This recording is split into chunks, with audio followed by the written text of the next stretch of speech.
बेलापुर, एक छोटा सा गांव जहां मोबाइल की सिग्नल से ज्यादा लोगों का भरोसा चलता है। और उस गांव में रहता था एक किसान, शिवराम। ना ज्यादा बड़ा घर, ना बड़ी जमीन, लेकिन एक बात जिसने उसे सबका प्यारा बना दिया था, उसकी ईमानदारी। गांव में कोई बीमार पड़ जाए, कोई बेटी की शादी हो या किसी के घर चूल्हा न जले, शिवराम सबसे पहले मदद करता। लोग कहते थे, शिवराम भले खुद भूखा सो जाए लेकिन किसी का हक नहीं मारेगा। एक दिन की बात है, सावन का महीना चल रहा था। खेत में मिट्टी नम थी और शिवराम हल चला रहा था। तभी उसके हल की नोक किसी सख्त चीज से टकराई। उसने सोचा कोई पत्थर होगा, लेकिन जैसे ही उसने मिट्टी हटाई, सामने निकला एक लोहे का संदूक। उसका दिल जोर जोर से धड़कने लगा, हाथ कांप रहे थे, लेकिन उसने हिम्मत की और संदूक खोला। अंदर भरे थे चमचमाते सोने के सिक्के।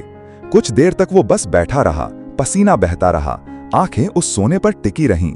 तभी उसके दिमाग में एक आवाज आई, ये तेरा नहीं है, तू ईमानदार है, तुझे तो पता है क्या करना है।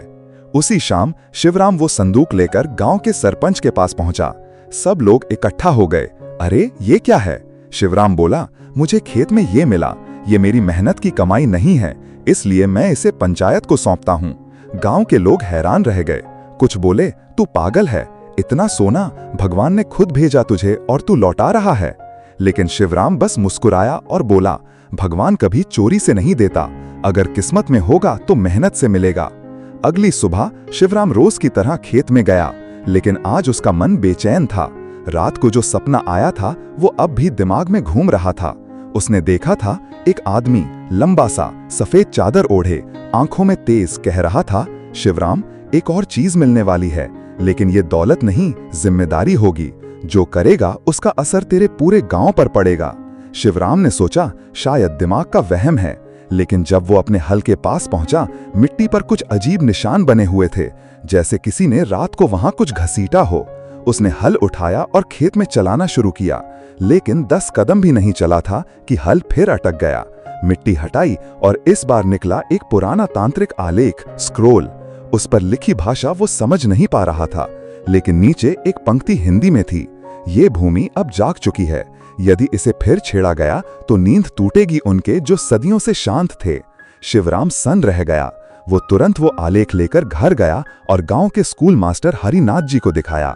मास्टर जी ने बताया, ये कोई साधारण आलेख नहीं, ये रक्त बलि वाले तंत्र का हिस्सा है। ऐसा कुछ सिर्फ युद्ध काल में या तब किया जाता था जब गांव संकट में हो। शिवराम ने पूछा, तो क्या करें? मास्टर जी बोले, या तो इसे वहीं छोड़ दो या पूरे गांव के साथ मिलकर इसे शांत करो। शिवराम कंफ्यूज था। उसने एक बार फिर उस आलेख को देखा और उसकी आंखों के सामने बिजली सी कौंध गई। अब उसे यकीन हो गया, जो सपना था वो कोई सपना नहीं, चेतावनी थी। उसी रात शिवराम ने एक और सपना देखा। इस बार वही आदमी, लेकिन उसकी आंखें अब डरावनी थीं। उसने कहा, तेरे पास 3 रातें हैं, फिर मैं खुद आऊंगा। गांव की हवा बदल चुकी थी। न लोगों के चेहरे पर पहले जैसी मुस्कान थी, न शिवराम अब वही इंसान रहा।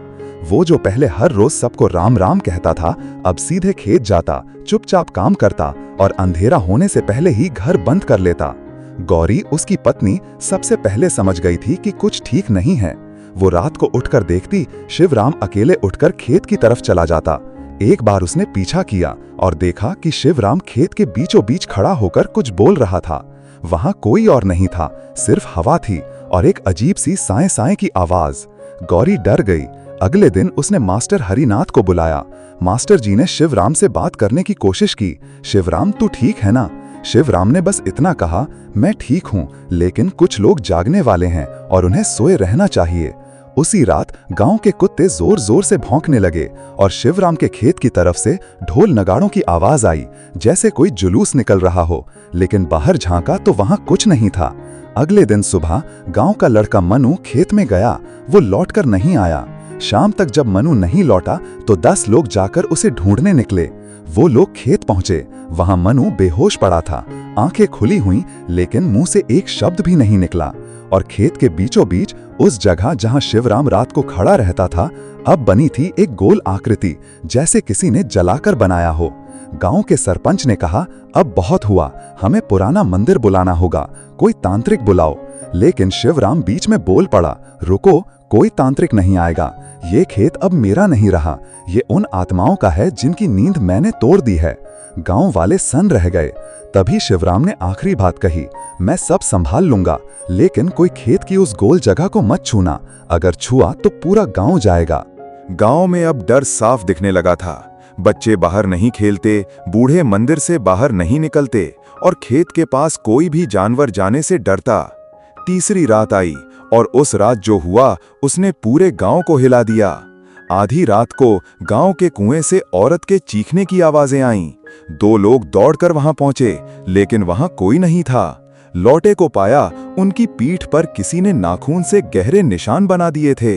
अब बात पंचायत तक पहुंची। लोग बोले, शिवराम ने कुछ जगा दिया है, इसे वो ही संभाले। लेकिन शिवराम खुद अंदर से टूट चुका था। वो अब हर रोज अपने घर में दीपक जलाकर उसी आलेख को घूरता रहता। एक रात गौरी ने पूछ ही लिया, क्या तुमने सच में कुछ जगा दिया है? शिवराम की आंखें भर आईं। मुझे नहीं पता, लेकिन जो भी है वो अब मुझे ही चाहिए। अगली सुबह गांव में पंडित अनिरुद्ध आया, एक पुराने समय का तांत्रिक पंडित। उसने कहा, ये बलि का मामला है और बलि लिए बिना ये आत्माएं नहीं रुकेंगी। गांव वालों ने देखा शिवराम की ओर, लेकिन शिवराम बोला, अगर मेरी मौत से गांव बचता है तो मैं तैयार हूं। रात को एक अनुष्ठान रखा गया। बीच खेत में यज्ञ बना, चारों ओर दीपक और बीच में शिवराम बैठा। पंडित ने मंत्र पढ़ने शुरू किए और तभी आसमान में बिजली चमकी, हवा तेज हुई और दीपक खुद ब खुद बुझने लगे। एक साया दिखा, वही सपना वाला आदमी अब सच्चाई बनकर सामने था। वो बोला, तू नहीं, तेरा डर चाहिए, बलि नहीं, पछतावा चाहिए। और अचानक शिवराम जमीन पर गिर पड़ा, बेहोश। जब वो जागा, सब कुछ शांत था। दीपक फिर से जल उठे थे। गांव अब पूरी तरह से सन्न था। क्या बलि टल गई या तूफान अभी बाकी है? शिवराम को जब होश आया तो सुबह हो चुकी थी। सूरज की किरणें हल्की थीं, लेकिन खेत में फैली वो राख अब भी चमक रही थी। गांव वाले चारों तरफ खड़े थे, सब शांत। किसी की हिम्मत नहीं हो रही थी कुछ कहने की। तभी पंडित अनिरुद्ध ने धीरे से कहा, यज्ञ पूरा नहीं हुआ, आत्मा अभी भी रुकी नहीं है। शिवराम उठ खड़ा हुआ। उसकी आंखें अब पहले जैसी नहीं थीं। वो थका नहीं था, वो खाली था। उसी शाम गौरी ने शिवराम से पूछा, अब क्या होगा? शिवराम ने मुस्कुराकर कहा, अब शादी पूरी होनी बाकी है। गौरी चौंक गई, कौन सी शादी? लेकिन शिवराम बिना कुछ कहे खेत की ओर चल पड़ा। गांव के मंदिर में रखी पुरानी किताबों से पता चला, 100 साल पहले इसी गांव में एक तांत्रिक ने शादी का वादा तोड़ा था और उसी की आत्मा अब हर 100 साल में लौटती है अपनी दुल्हन लेने। लेकिन इस बार वो दुल्हन इंसान नहीं थी, वो जमीन थी, वो गांव था। रात को अमावस्या की बेला में शिवराम फिर खेत के बीच पहुंचा। दीप जलाए गए जैसे कोई विवाह की तैयारी हो रही हो। और तभी वो साया फिर लौटा, सपनों वाला आदमी, अब पूरी शक्ति में। उसने कहा, अब शादी पूरी हो और दूल्हा तू बनेगा। शिवराम ने आंखें बंद की और कहा, ठीक है, लेकिन वचन दो, मेरा गांव बच जाएगा। साया बोला, शर्त मंजूर है। अगली सुबह गांव जागा, सब कुछ शांत था। खेत में अब वो राख नहीं थी, सिर्फ एक नई बेल उगाई थी, गुलाबी फूलों वाली, जो पहले कभी नहीं देखी गई। लेकिन शिवराम का कोई पता नहीं चला।